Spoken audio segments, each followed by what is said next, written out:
دیکھیں مرضی جو ہے نا, چوائس, یہ بھارت کے آئین میں فنڈامنٹل رائٹ.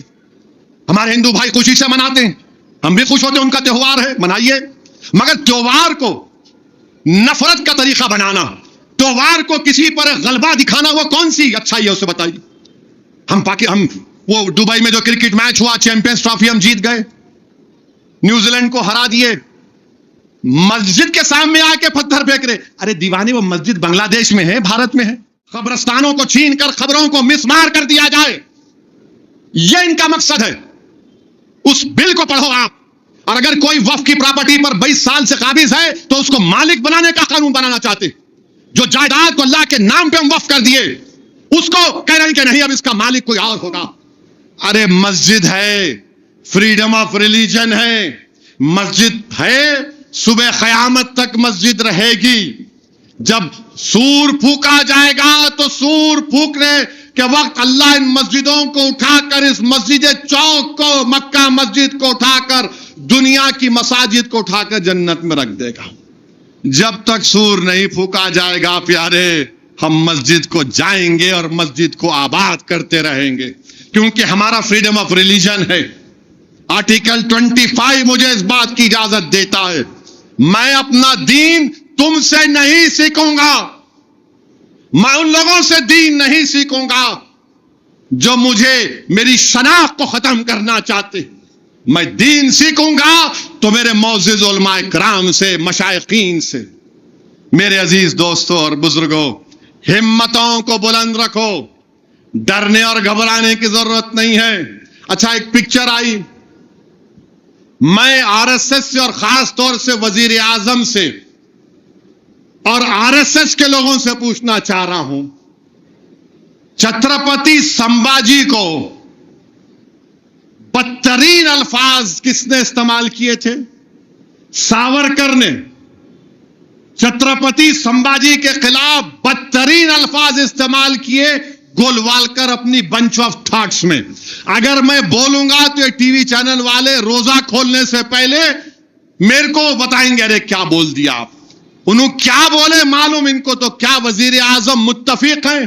کیونکہ وزیر اعظم بولے اچھا پکچر ہے. جو انہوں نے گولوالکر کو اپنا گرو کہا, تو گولوالکر نے چھترپتی سمبھاجی کے خلاف جو بات کہی تھی, کیا اس کو قابل قبول ہے؟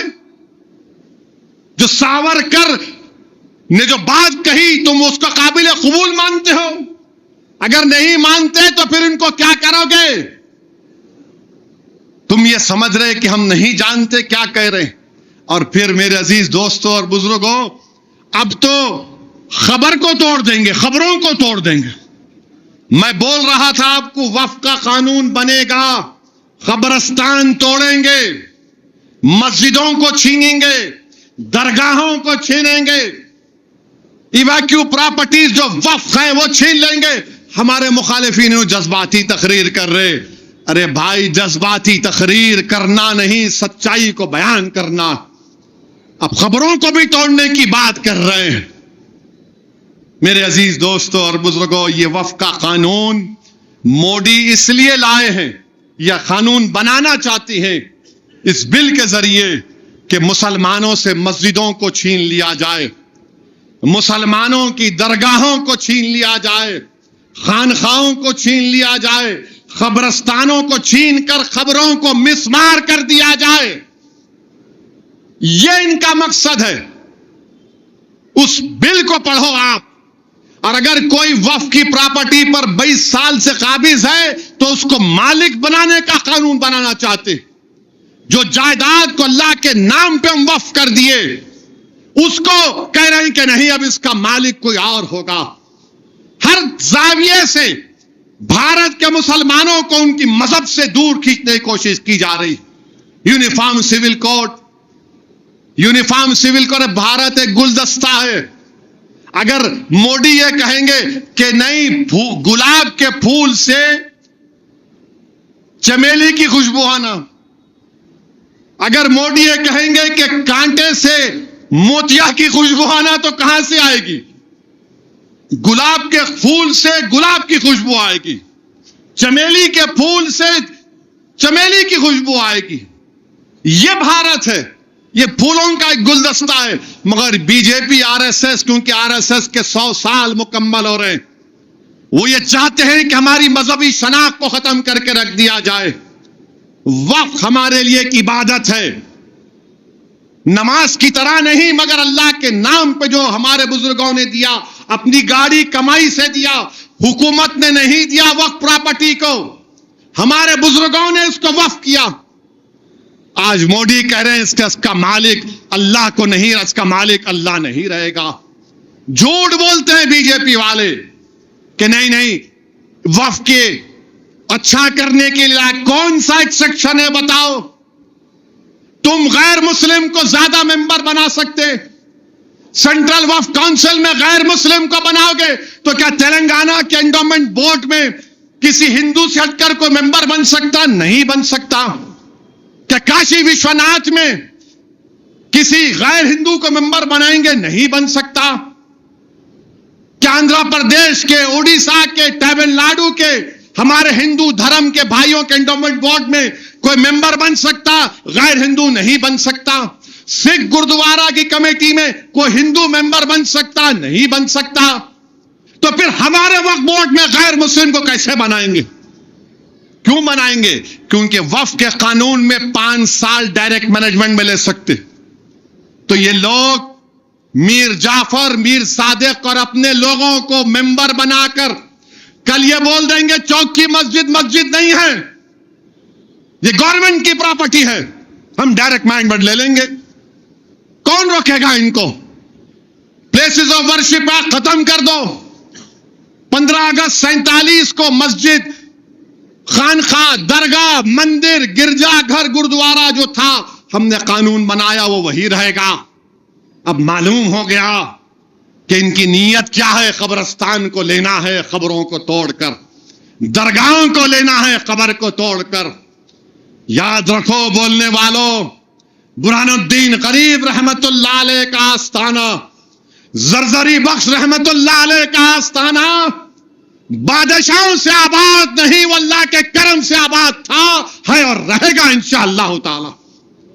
میرے عزیز دوستوں اور بزرگوں، یہ چیز کو سمجھیے، آپ متحد رہیے۔ ارے تہوار منانا، ہمارے ہندو بھائی ہولی بھی مناتے، بلکہ حسرت موہانی تو ہولی مناتے تھے، ان کا چوائس ہے۔ دیکھیں مرضی جو ہے نا، چوائس، یہ بھارت کے آئین میں فنڈامنٹل رائٹ۔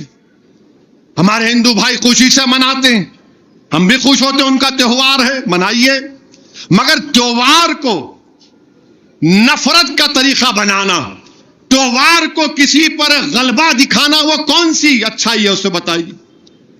ہم وہ دبئی میں جو کرکٹ میچ ہوا، چیمپئنز ٹرافی ہم جیت گئے، نیوزی لینڈ کو ہرا دیے، مسجد کے سامنے آ کے پتھر پھینک رہے۔ ارے دیوانے، وہ مسجد بنگلہ دیش میں ہے، بھارت میں ہے۔ کرکٹ میچ جیتے سر کو مسجد سے کیا ہو گیا بھائی؟ فیلڈ پہ میچ ہوا نا، ہماری ٹیم جیت گئی، مسجد کے سامنے جا کے۔ اور آپ کو معلوم، یہ جو مسجد کے سامنے آ کے باجا بجاتے، پڑھو نوجوانوں، آر ایس ایس کی کتابیں پڑھو، 1930 میں شاید آر ایس ایس والے ایک جلوس نکالے تھے، اور جلوس میں مقصد یہ تھا کہ مسجد کے سامنے جا کے باجا بجائیں گے۔ تو اس وقت جو جلوس نکالے ڈر رہے تھے، تو شاید ان کے ہیگڈیور تھے یا گولوال کرتے، بولے نہیں چلو میں ہی بجاتا ہوں باجا۔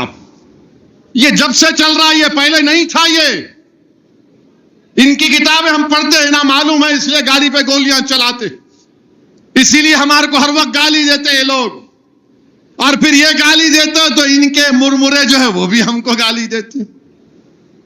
میرے عزیز دوستوں اور بزرگوں، ہمت کو بلند رکھو، ہم کسی مذہب کے خلاف تھے نہ کبھی رہیں گے۔